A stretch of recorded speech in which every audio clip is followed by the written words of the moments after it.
Hello and welcome. Thank you for coming to the channel and tuning in. I have some really good information to share with you today. For those of you who are new here, which I'm sure everybody's new here, right? Because this is the first video. This channel is pretty much a resource for you. Hopefully, I want to bring stories, bring information, bring how-to and resources to you to help you start, grow, and expand your business. Today in particular, we are going to be speaking to the owner of The Knot by Rollin, Miss Carleen Ponder, about her journey, her successes, and the things that helped her and her family grow to where they are now. So she's going to be discussing with you guys exactly what they did, exactly what mistakes they may have made that they would have done differently, exactly where, if you have a food truck, where should I set up to earn the most money?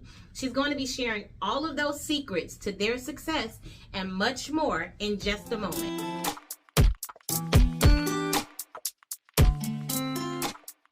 Carlin, I want to thank you so much for joining me today and chatting with me. I think when we first met, if I remember, it was back, I don't know the year. I know it was at one of the SeaWorld events, was it? Yeah, it was just, I want to say maybe 3 years ago. Yeah, so it was the SeaWorld food truck event. They were doing the movie night or something like Yeah, that. yeah. Yep. And I remember it was actually one of my first events since we had just got the truck. And so you guys were so nice. I think you gave us some food and we kind of gave you some cupcakes. And Always. I think, yes, that just that openness and welcomeness kind of like let me know, okay, this is nice. There are some nice people in the world, and it's kind of a good way also to just in this industry, I think, to build those bridges and network with people, just being nice. So I thank you for that. I'm so excited that you agreed to chat with me today about your business. Like I told you when I sent you the message, I've been watching your guys, your growth over this short amount of time with the trucks and the store and all of that. So I am happy that you are willing and ready to share that journey with everybody. Yeah, and there's a lot going on. So whatever anyone can learn from us, of course. Awesome. All right. So then let's get into it. Can you just tell us, I know you, Carling, as, the rolling dough girl with the food truck, but let everybody out there that may not know, who are you, your family, what do you guys do? Okay, so my husband and I, we run Rollin, which is a wood-fired oven pizza trailer. I run The Knot, which does garlic knot sliders, loaded garlic knots, and salads. And then we just recently opened the Knot Spot, which is inside Wops Hops Brewing off of Sanford Avenue in Sanford. And we're also in the process of opening another storefront in New Smyrna.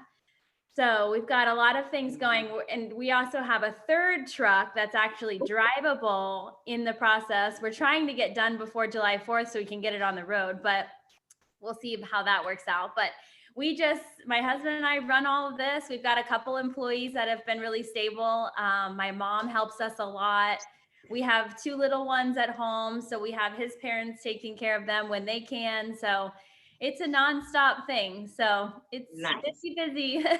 I was gonna say, and was that the third or the fourth truck that you mentioned? That's gonna be the third. So we have Rollin and the Knot, and then Hazel. Can you stop? You're in the camera. Hi, Hazel. So the third truck's gonna just be the Knot number 2, because that one's also gonna just be doing the knots. Well, we're gonna work on putting a pizza oven in there, but the knots are where we shine. So we're gonna focus on that. Got it. Okay. And so I take it that the Knot and Rolling Dough are 2 separate entities or just 2 separate divisions? Like, what is it?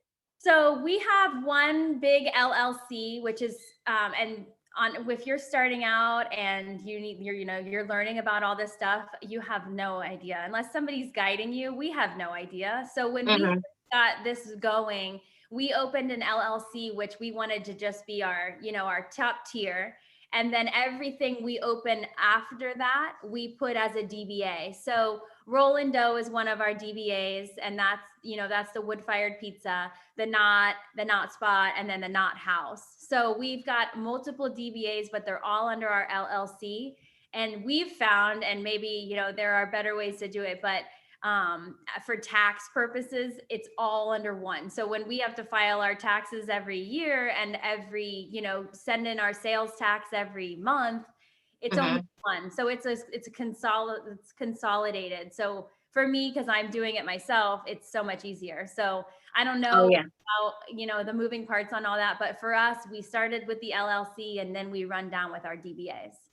Yeah, and it's funny you mentioned that. That's kind of exactly how we have with our store that we had and other things. It's a holding company is what it's actually called for us. Okay. And then under it, there's like 3 or 4 DBAs. So then, having to remember and do all those LLCs every year and all this little stuff and all these different things. Everything. Yeah, I mean, that in itself is a job, which I'm sure is why people pay people to do that. But when you're kind of starting out and you're trying to save as much to put towards the truck as opposed to, the back of it, then, you just learn as you go. Oh, yeah. And super simple and super smart. Like you said, that's not the way to go. Now, tell me this. So you guys have tremendous success now. Like I said, multiple trucks, 3, and storefronts and another one. How did you start all of this? Because there's some people that probably look at it like, oh my gosh, I could never do that. They have some big inheritance they got, how did you guys start this? Was this an inherited business or did you yourself start this? So both of us at the time when all this kind of came about, we both had full-time jobs. My husband had just started a new job. I was full-time, in the restaurant business. We got the opportunity to buy this trailer that was already on the road, but they had stopped using it. And we've always both been in the restaurant industry. He's always done pizza, like that is where he shines. And we got the opportunity and we kind of we're like, okay, let's just give it a try.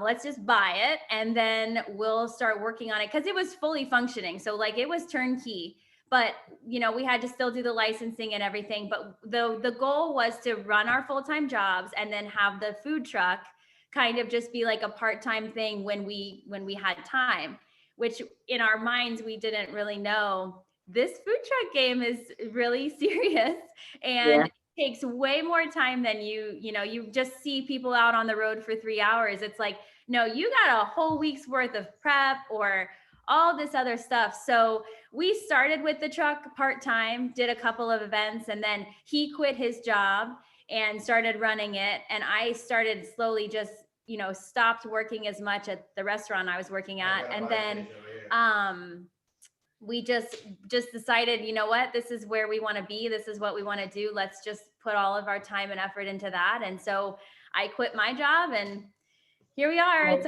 almost been like 3.5 years later. Oh, 3.5 years. That's amazing because a lot of people, even in that short amount of time, it does not happen for them like that fast. Yeah. So that's really, like you just have to keep moving. I don't know. It's like, when you feel like you're comfortable, it's like, okay, it's time to keep, charge along. Just like you start your truck, you have the bakery, Yeah. You add on. And like you said, a lot of people, that strategy works great because, you have your jobs because you can still pay your household expenses while you're building this business. Yep. So you're not working from a place of desperation of, I got to do this now. So there's not as much stress on you, I guess, when you do it that way, which is a good way to do it. Yeah. And I mean, it worked out scheduling wise and, it was easy at the beginning, but then once, we started, getting some traction and seeing how many events are actually out there. It's like, okay, this could be a full-time thing because you only see what you see when you're looking for food truck events, but you don't know the back, you could do the apartments, you could do the communities. There's so much out there. So we didn't really know that going into it, thinking that it would be full-time, but now it's, it's nonstop.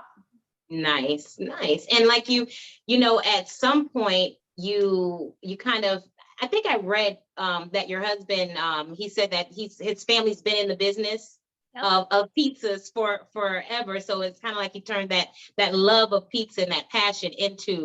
into a business. Yeah. So And he ran a pizza place over in Puerto Rico, him and his dad. ah, The garlic knots is like a family thing that they've done. The dough is, a family recipe. So the way that it started, it was just, he had all the recipes, he had all the knowledge. So we just, let's just shine on that. exactly. Did you have any customers before that? Before you bought that trailer, were you already like making pizzas and people liked them and you did, or you just said, let's do this? Yeah, no, we didn't. We had no, he had worked at a pizza place over here, but it was somebody else's. So obviously that's all their recipes and everything. So the only time he ever gets to cook is when he has family and friends over. Um, Hmm. but I don't even think that they, expected us to just boom like this. So it was all out of nowhere. I mean, we just kind of, it definitely was a risk because, we didn't have a following. We didn't know anybody. So it was just, we just went with it. And if we always had backup plans, if it didn't work out, but it did. You had pivoting plans, like, Right. okay, if this doesn't work, we'll do it this Yep. way. Yep. Oh, I love it. I love it. Now, I would say when you started out, what would you say, looking in hindsight now, what would you say may have been of the biggest mistake that you remember making when you first started out, and how did you correct that? Okay. I would say probably, and we've talked about it because I was like, I don't really remember anything that tragic happening, but I think the biggest mistake was not starting sooner. And that Mm, for us was like, it's, the risk and, the opportunity presented itself, but we didn't really, I think just starting sooner than we could have, because we just had everything we needed. And I think that was the biggest thing. So, and we've never really run into anything that other than that we've kind of like, oh, we probably should have never done that. So mhm. I think that would be the biggest thing, is just The if you have starting that soon. feeling, just go for it. Go for it. There's a quote in some book I read, I don't even remember, but it was talking about how the universe does not reward delayed action. When you get that idea, inspired ideas deserve inspired action. So you Right. take immediate action, because who knows what is lined up for you around the corner. You Right. just got to take that first step, and that's what you guys did. Had to. Um, Now, opening up a food-based business is a little bit different than other businesses. Like if let's say it was some type of like secretarial business, or I don't know, anything, lawn mowing or something like that. But the food business has a whole lot of other regulations. You can't just say, oh, I want to serve people food, slap a LLC on it and go out there and start serving. Right. So and then in particular, I think with food trucks, with them being mobile, you don't have a location. You don't pay rent anywhere. You just have your truck. Right. So what I've found in talking to people, whether they have a food truck and maybe it's not going as fast as they want it to go, or they want to do it, but one of the big things comes up is I don't know where to set up. I don't know the best place to set up. I don't know where to go. I don't want to just be out there, like you said, doing all this prep, doing all this stuff, and then the food goes to waste. So how do you guys pick your locations? Like, what was one of the biggest factors that you decide on, where am I going to set up? So when we first started, we basically just focused in on the bigger events where there were, a lot of food trucks and their social media platforms and their advertising and stuff. Because, when they're advertising to thousands and thousands of people, your odds of doing well at certain events is obviously higher. But when we first started, we basically signed up with every broker we could that knew all the events, and they knew the traction, and they did that for us. But learning over the years, there are certain events that you don't go to, or there are certain locations that you didn't do well at, and you give it another shot and you still don't do well at it, so you just stop going there. But it's all trial and error, and it's a dangerous game because you do all this prep and you're spending all this money to get there, and then you don't end up making money. But then hey, okay, so this area is not for us. And it Mhm. could be the food, it could be the pricing, it could just be it was bad weather. So we give it another try, and then, okay, now that wasn't the weather, it's something else. So we just know, hey, let's just stick, steer clear. But we started with the bigger events. And then when COVID hit, which was, unfortunate, we kind of pivoted, and we started doing, apartments and communities where people couldn't go out because everything was closed, but we were bringing the food to them. So we started doing a lot of just reaching out to all these local places. And that's how we got in on that. And that ended up doing really well. It died out a little bit at the end. But now we just kind of, because we know so many events that we've done, obviously we look through our calendar and we're like, hey, we did, that event last year, let's go ahead and do it again. But there are so many new things happening all the time. So the biggest thing, the way I book it, because this is how I do all the scheduling, is I go online and I see, hey, okay, what city's having these kind of events? And, you just get your information, and you always want to make sure you ask about attendance. You ask about if there's a guarantee, or, what the fee is. And you have to get all this. And when we first started, we had no idea. We were just showing up and all willy-nilly, and we made money or we didn't make money. And when we didn't make money, we're like, okay, we got to learn from this. We have to ask how many people, or ask how many tickets they've sold, what kind of social media they're doing, what kind of marketing.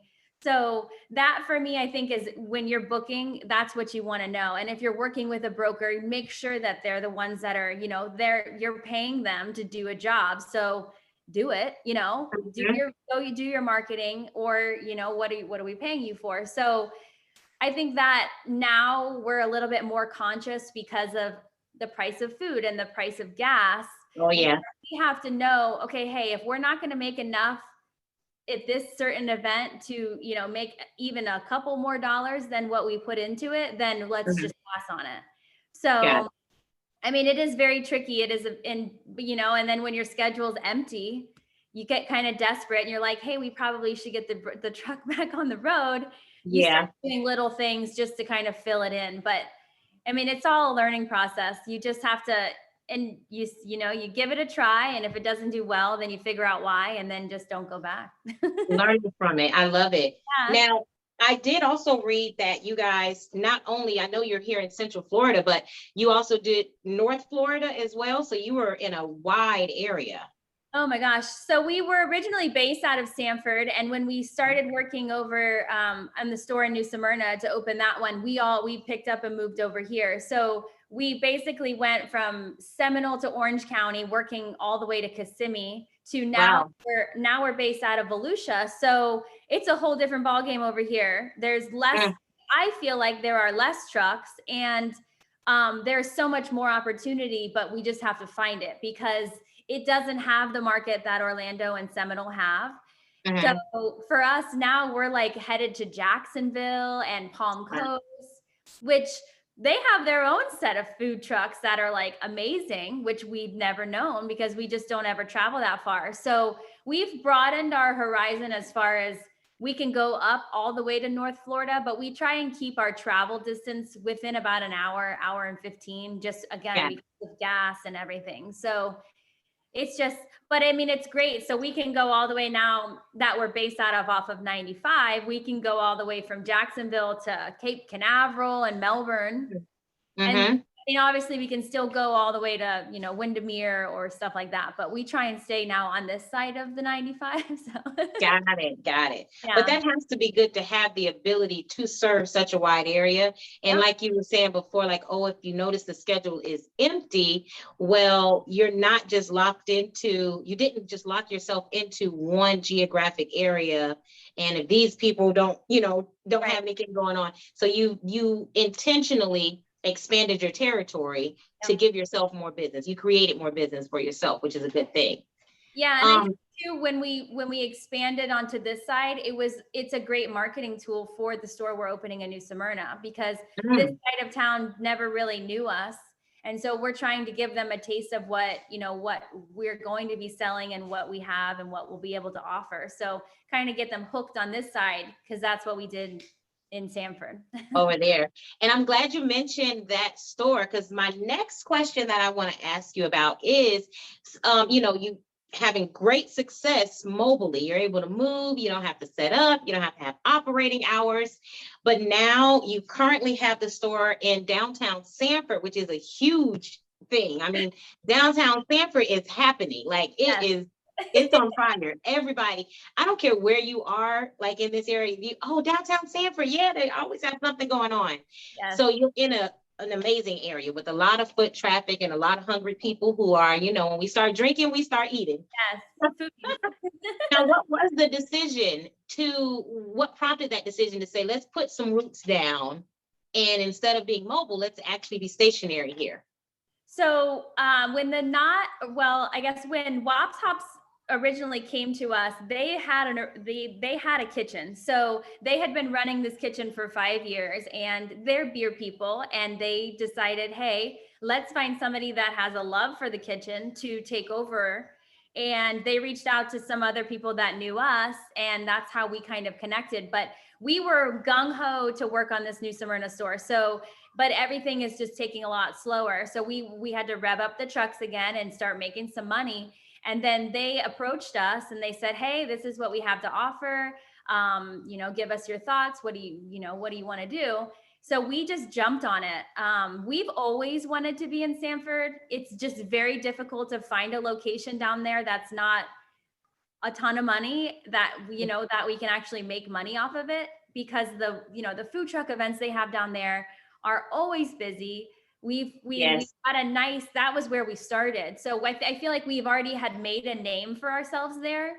And then to have the opportunity to get into Wops Hops was just like a no-brainer. We were like, you know what, this is great, let's do it. And it's just food. So this is what we're good at. And it's a good trial run.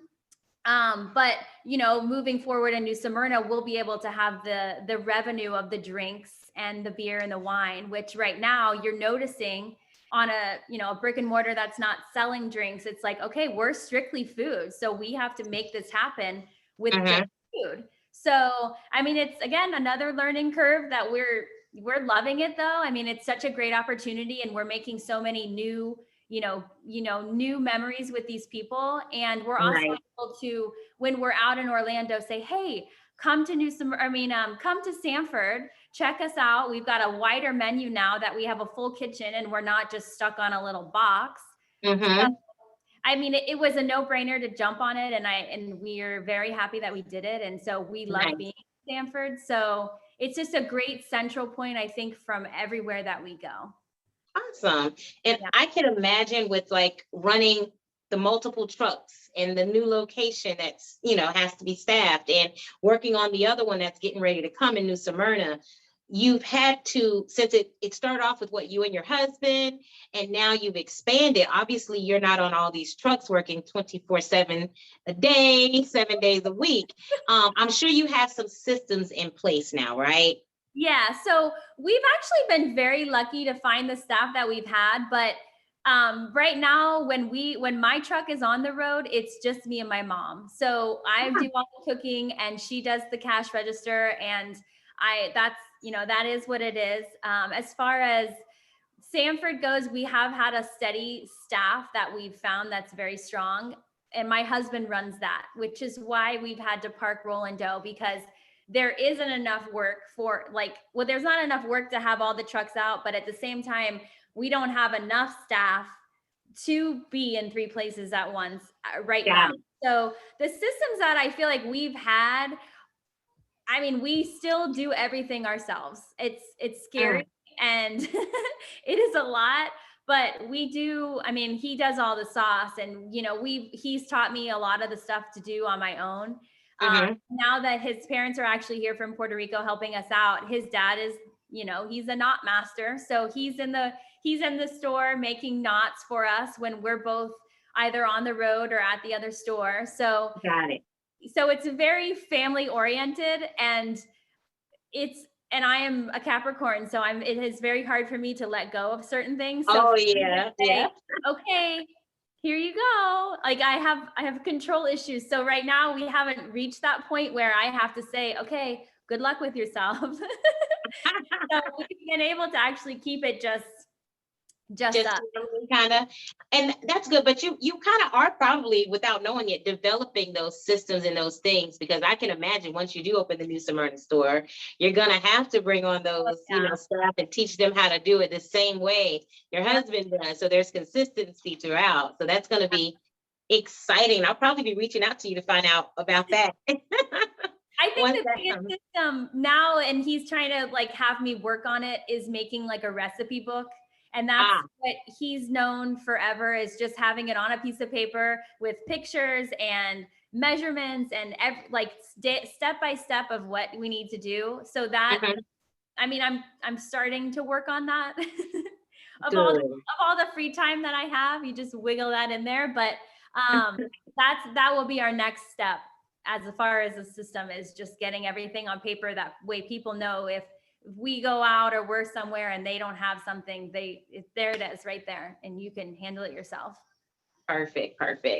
Now, if you could give someone who is starting out, let's say it's me, I'm starting out, I can cook, I'm good, everybody, compliments my food, and I've been thinking, I want to do a restaurant or a food truck, and I want to do a food truck maybe because I'm not ready for a restaurant.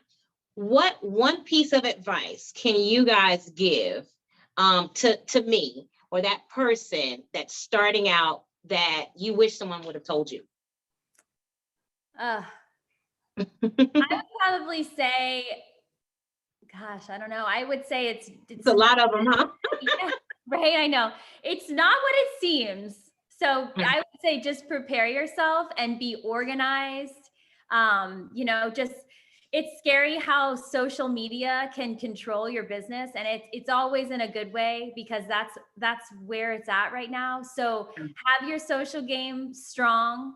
I would say get a good team behind you, a good support system. I mean, it's tough. I mean, it is not just driving a truck and pulling up and serving. It's scheduling, it's your books, it's cooking, it's prepping, it's ordering your food. So be prepared. I mean, it's a good feeling to have, but definitely be prepared, because it is not as easy as it looks, which a lot of people don't, they assume it's just okay, but it takes a village. And luckily we are a strong village over here, because yeah, you need it. I can imagine, especially with everything that you have, like homemade sauces and all this kind of stuff, all that prep work before and then after the event, that you got to, like you say, the customer service, keeping the momentum up, keeping people engaged and excited about you coming out, making sure you schedule it and all that good stuff. So yeah, it's a lot of work, but you guys make it look really easy. Also, I did vote for you guys. You're up for what is it called? Orlando Weekly. What is the name of it? It's like the top Orlando's Best, I think is what it's called. Orlando's Best. So yeah, we've got a couple nominations in there. So now, can we vote daily, or is it a one-time thing? I think it's one time per email. Oh, I have several emails, so I'll go back in today when we're done and do that. But before we go ahead and just tell everybody your social media handles, and also the exact address and where they can find you in the hours at WOPS. Okay, so WOPS Hops. So we're inside WOPS Hops. The address is 419 Sanford Avenue in Sanford. We're closed on Mondays, which is why I'm here right now. And we're open Tuesday through Sunday. So Tuesday, every day we open at 11:30. So we're doing lunch, and then it kind of varies as far as your evenings. Tuesday we close at 9, Wednesday 9, Thursday 10, Fridays and Saturdays we close at 11, and then Sundays we close at 8. The name of that store is The Knot Spot. So you can find us on Facebook and Instagram at The Knot Spot Sanford. And then my husband's truck is Rollin Dough, which is at Rollin Dough FL on Facebook and Instagram. And then my truck is going to be The Knot FL, which is my little small truck. And then the new truck will just be run under The Knot, because I'm done. Got it. And they post every week. And they do post every week where they're going to be for the truck, and you know where, you can hop in there whenever you just are downtown Sanford hanging out and want to go and get some knots or pizza or something like that. Well, thank you so much again, Carly. I really appreciate you sharing all of your information with us. I'm hoping that this helps some of those future food truck owners, restaurant owners out there. And I'm excited for you guys. And I just want to say congratulations again. I mean, it's amazing. I love to see like the blowing up. And I'll probably be in downtown Sanford. I'm going to try to get there this week to get some. All right. Well, you let us know. And if anyone ever needs anything, just hit me up on any of our social media handles. I'll share all the gossip, all the juice, whatever help you need. I'm here because we've been through it and we didn't have any help. So if I can help anybody, I'm here. That's great. Great. Thank you so much, Carly. So I'll talk to you later.